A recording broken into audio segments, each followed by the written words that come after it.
I'm Andy Hilton of Recruit 757 here with Mike Wyche, former Oscar Smith football player, former University of Miami football player, former NFL player, who's now giving back to the community here in Chesapeake.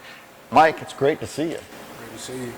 I wanted to hear a little bit from you about your own story because we've kept up over the years.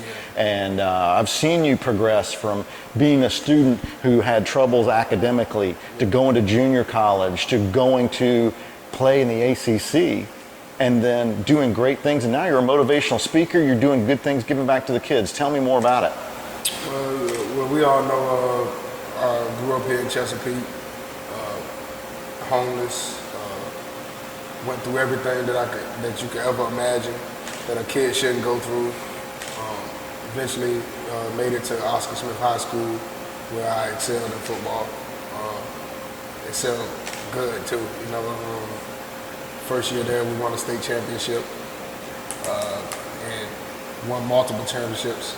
Region, district, just countless wins. We was on a 99 win streak in the district, at one point. So when I got to Oscar Smith, it was I got spoiled. Sure. Well, you came in there, and let me interrupt for a second. You graduated in 2011, so your freshman year was 2008 when Oscar Smith won their first ever state championship. Yeah. Philip Sims was the quarterback. Rich Morgan was the head coach. There was a lot of great things happening in Oscar Smith at the time. Mm-hmm. Yeah, those days were historic, and the thing about it was, we were kids, so sure. We didn't know that we won the first state title in school history. We didn't know that, 15-0, we was the first team to go 15-0. Mm-hmm. We had one of the best quarterbacks I ever seen, Philip Sims, Evan Hales, Gerard Askew, Perry Jones. It was a loaded team, absolutely loaded team. We was like the Miami of high school,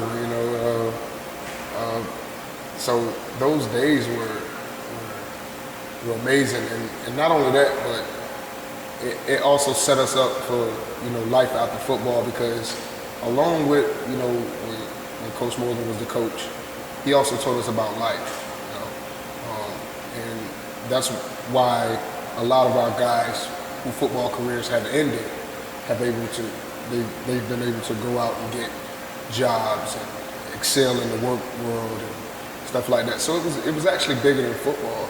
So yeah. We were already prepared for, either we were gonna play football for a while. We was also prepared for, regular life as well. And you have some guys from that team who are career professionals, business, industry leaders, and even teachers. So there's a great, actors too. There you go. There's a great broad spectrum of success from those Oscar Smith teams. But let me back up a minute and talk about your experience in high school, because I think that has a lot to do with who you are today and what you do today. And that is, I remember tutoring and struggles in school and struggles with grades and really needing to work very hard to catch up and just be where you needed to be as a high school student, much less being ready for college. So talk about that a little bit. Okay, when I first got to Oscar Smith, I had a learning disability, of course, and I also was borderline illiterate. Like, I had like a 4th grade reading level at that time. And, I got inspiration when I got there. I seen a guy that I actually grew up with. He was a little bit older than me, because I grew up in the same neighborhood as great football players at Oscar Smith, like Greg Boone. Well, South Norfolk feeds Oscar Smith, so there's a lot of big Greg names. Boone, Tommy Lawrence, all those guys, and Jakari Taylor, who is a great motivational speaker now, pastor, but he wasn't always that, Yeah. So. We all start somewhere.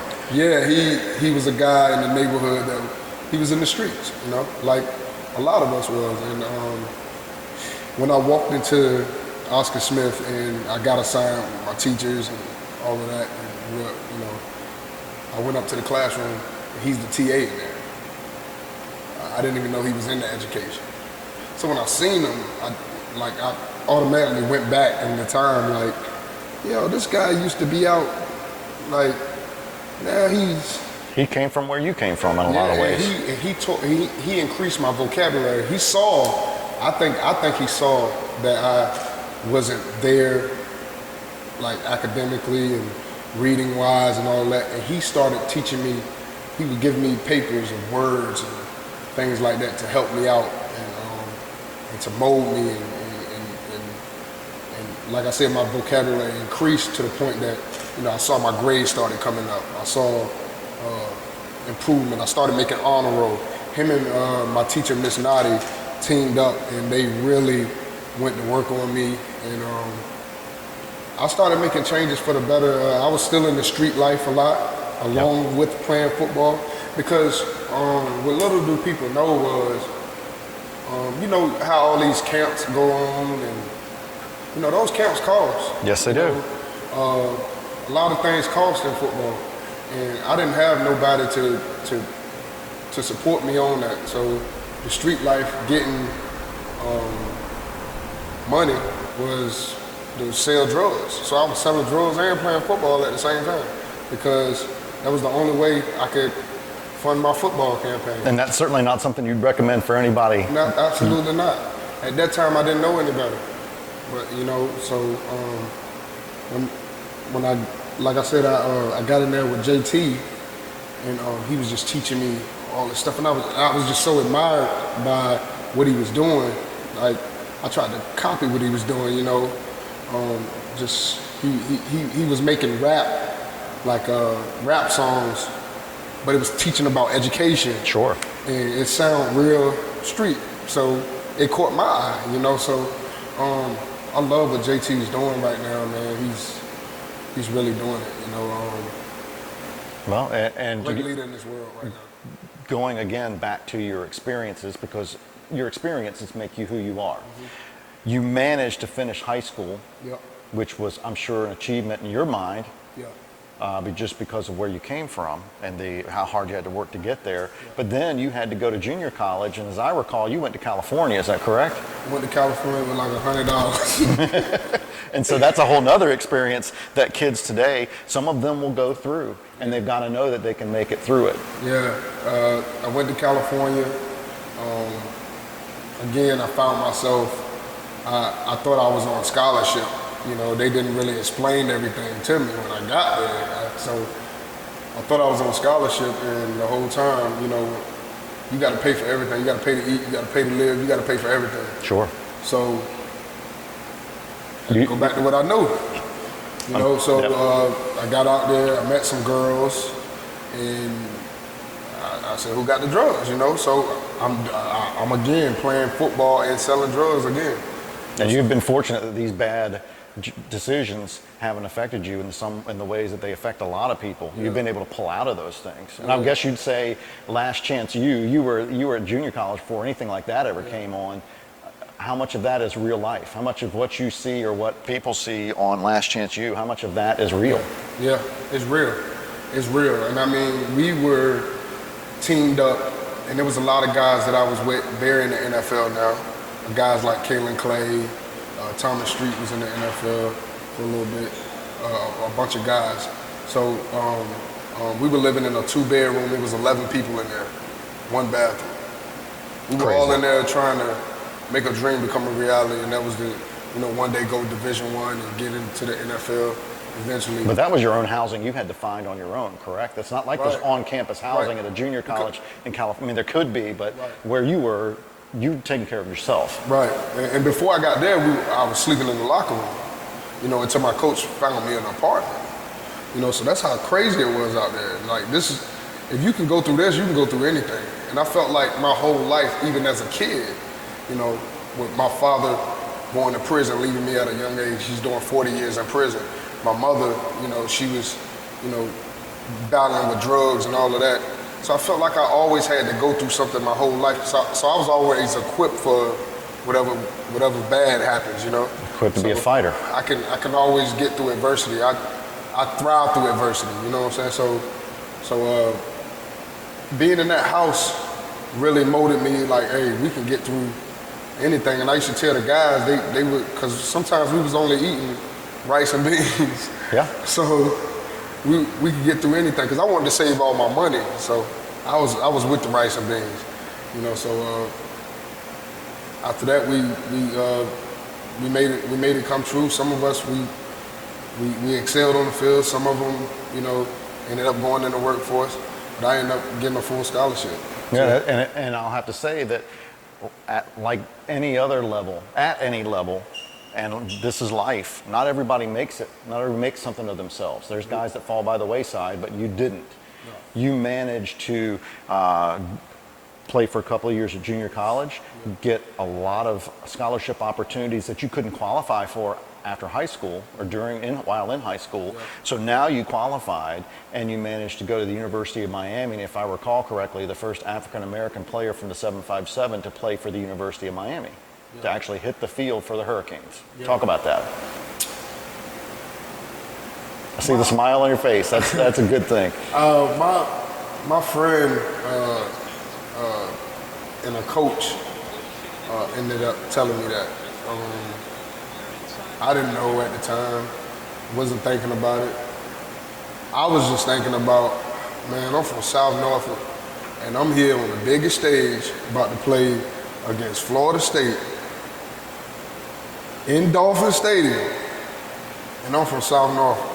I'm talking about the kid that used to sell drugs. I'm talking about the kid that didn't have nothing. I'm talking about the kid that lost his father. I'm talking about the kid that lost his best friend to gun violence. I'm talking about the kid that lost my nephew to gun violence, which we're gonna get into later. I'm talking about the kid that got a phone call that one of his favorite teachers hung herself because of mental depression, because she lost her father, committed suicide. I'm talking about that kid. I was in Dolphin Stadium about to play against Florida State. So when you get in that situation, how do you resist the urge to feel like you've arrived? And I will say that's one of my criticisms of kids who peak, you would say peak too early. Mm-hmm. You fill these high school kids up with 4 or 5 star dreams and they'd get all this attention, and it's really easy to say, I've made it. Yeah. I mean, when you feel like you've made it, there are a lot of times where you let your foot off the gas and it's to your own detriment. Yeah. So what do you do? How do you make the most of that situation while still continuing to work hard? Like I said, the struggle prepared me for that opportunity to be humble, you know, and you know, I was on one mission in that game, and that was to make the Heisman Trophy winner know who I was. And after the game, he came up to me. He said, "Good game," because I kept getting a lot of QB pressures. The center that I was facing that game was Cameron Irvin. He actually just won a Super Bowl with the Kansas City Chiefs. Me and him was going at it the whole game. All I saw was him, Cameron Irvin, Jameis Winston, and Dalvin Cook. But like all athletes, I'm sure you still see all of those plays. You can remember them. You can remember how you felt, what it looked like, how you reacted, the atmosphere, all of it. Man, it was. I'm shortchanging you right now because it was that loud in the stadium, like stadium shaking. We had to use sign language to call the plays. Like he couldn't call it out. We had to use sign language. And that right there was just like unbelievable. I'm from South Norfolk. I get to play in one of the biggest college football rivalries and make plays. Yeah. And make plays. And on top of it, not to jump too far ahead, but you got your degree. I got my degree. And I became the first one to graduate college in my family.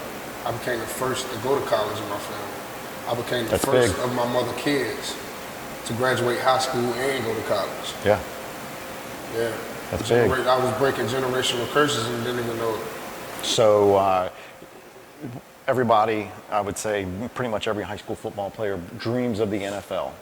Right. And we know NFL stands for not for long. Yeah. Because you really are lucky if you get even a few years in the NFL, and it's not all that glorious. At least it's not as glorious as we'd like to think it is. Yeah. What was your experience transitioning from the University of Miami into professional football? Well, when I got the phone call from the Green Bay Packers, it was a dream come true, man. It was unreal. And at that time, you know, I looked at it like this, like I didn't have to have a Michael Jordan fairy tale story. I didn't have to have a Kobe Bryant fairy tale story or anything like that. I made history in my own way, becoming the first African American to go to that school from Hampton Roads. I became the first in my family to go to college. I felt like I won six NBA titles right there, 6 Super Bowls right there. Sure. You know, so that was my, you know, resume. You know, so when I got to Green Bay, I got up there. My teammates that was there from the U, because we run deep in the NFL. You know, the U is the pipeline. Yes, it is. You know, so all those guys gave me money because that's just they looked out for me when I got there. They gave me money. That's great. And I got to work. We went to camp, and I got a phone call before I went outside. It was my sister FaceTime. So I'm thinking, you know, she's just so happy that I'm there. Family can't believe it. So I'm letting them enjoy it. So I was gonna answer the FaceTime just to show her the locker room, you know, to blow her mind away because she was a big time Clay Matthews fan anyway. Yeah. So she called me and I see tears in her eyes, and she was telling me to inform me that my nephew, Jayante, who was an Oscar Smith Tiger, he played at Oscar Smith. He was killed. You know, so Jay was like he was my everything. He was like my son. He was like the son that I never had. I gave him everything he ever wanted that he asked me for. He was a big part of my life. We were 2 kids that slept in the same bed at one point. You know? Yeah. So that really crushed me when that happened to him, and I started thinking. So at practice, after practice, this guy named Dennis Schultz. He was a wheelchair charity guy. Mm-hmm. Dennis Schultz he wanted to see Lambeau Field. That was his all-time dream. Now he got paralyzed in a truck. He got hit by a truck, I believe. Mm-hmm. And he was wheelchaired 200 miles just to see Lambeau Field. Yeah. And they was telling me about it. I said, well, this is what we're gonna do. We're gonna when he get here, I'm gonna take him into the stadium because he was just gonna see the field. He was just gonna see the stadium. Mm-hmm. I took him in the field, took him in the locker room, everything, and that's when I knew. Now I just got a phone call saying that my nephew was killed, and this happened with Dennis. And Dennis made me smile so much. It was so bright to just make his day. He was crying and everything. He couldn't believe that he was in there. And I thought to myself, I think I want to end my football career. And I was telling my grandparents about it. They was like, what do you mean? You made it here. I was like, something else is calling me. Something else is calling me, and I'm not sure what it is, but I'm going to pray on it. So I prayed on it, and the next day at practice, I went out to Coach McCarthy, and I told him, hey, Coach, whether you keep me or not, this is going to be the end of the road for me with football. He said, are you kidding me? You just blew up my offensive line. And he's like, you just blew up my offensive line. You was creating a new line of scrimmage. You was in the backfield every play. You talking about you about to quit football? And I was running with the ones. Yes. I was running with the first team. So he was like, why you want to quit? I said, well, my heart is going back, becoming a life coach, traveling the world, speaking about my story. And I told him my story because he didn't know. And he said, if you do that, you're going to be the greatest Green Bay Packer to never play. Yeah. And I That's said, quite a compliment. I said, the greatest Green Bay Packer to never play? He said, yeah. I said, I like the sound of that. And I took that, what he said, and ran with it. Hi, I'm Michael Wyche. I'm the greatest Green Bay Packer to never play. Let me tell you my story. And now you're doing motivational speaking, and I really want to have you touch on that. I remember you telling me at one point in time you made some really big connections, really good connections in Miami when you were playing, and those connections have transitioned, have developed into some really great professional relationships. Yeah. Superstars, Ray Allen, he's a good friend of mine. Kamani Marley, the great Bob Marley The son. Yeah. I've met Dwayne Wade a few times. I've met so many people and made so many connections. The list goes on. Dwight Howard, Eric Thomas, a guy that I started studying when I Motivational speaker himself. Right. Eric Thomas. He was a guy, because I looked at it like this when I went to, and this is how football just prepare you for everyday life. So when I went to my next job, which when I was starting life coaching, I said, okay, I gotta watch film. Who can I watch film on? It used to be Warren Sapp. It used to be Vince Wilfork. Sure. It used to be Russell Merrill and all these guys. Okay, who can I watch film on to get better at speaking? Turn on the film, and he reminds me of me, like how he dressed and all that. So I kind of gravitated towards him. And it's an approach of keeping it real. And he can keep it real. So I started studying. The next thing I know, he followed me on Instagram and tell me to keep going. So now I'm looking up to this guy. Yeah. He just followed me on social media and was like, keep going. You're going to be great. So what are you doing today? You're speaking, you're a motivational speaker, you're giving back to the community, you're connected with the kids. I got my own business, Wyche Gives Hope, LLC. I got a signature t-shirt that say pain is real, but so is hope. And it explains everything I went through. Wyche LLC, we give back to the community. It's my motivational speaking business, where I travel the world teaching people about life, decision making, and overcoming. And I just have fun doing it. Like, I have fun doing it. Share with the audience some of the places you've seen since you've gotten away from football and this is what you do. What have you seen? I've seen the whole United States, California, everywhere. I'm supposed to be going overseas next year, over in Africa. Man, I've seen the world, man, and I've never seen the world playing football. I mean, we go all across the country. You can see a lot of the United States and a lot of big cities, but the best thing you can ever do, they're gonna forget about all the cars, the money, and all the touchdowns and all the sacks. People ain't gonna never forget the way you made them feel, you know. And I take pride in that. I love it. I get letters all the time from people just telling me, "Hey, you stopped me from committing suicide." And when I got that letter, when the little girl came up to me when I was speaking at a school, and she told me if she wouldn't hear me speak today, that she was gonna kill herself. Wow. Later on, that's when I knew this is where I was supposed to be. You've been called. I've been called. I can't go. I can't leave this. When she told me that, I felt like Bill Belichick ain't have nothing on me. I'm the GOAT coach. Yeah. That's a Super Bowl for me. And since then, I've got plenty of those letters. Since then, I've got plenty of letters saying that I saved their marriage. I ain't never been married before. Yeah. You know, I've gotten plenty of letters saying that I've saved people, man. And but you can change their outlook. That's my Super Bowl. Well, so as far as I'm concerned, I'm an all-pro life coach. I want to give you the floor to close this today, this interview. And I know there's somebody out there that needs to hear what you have to say right now.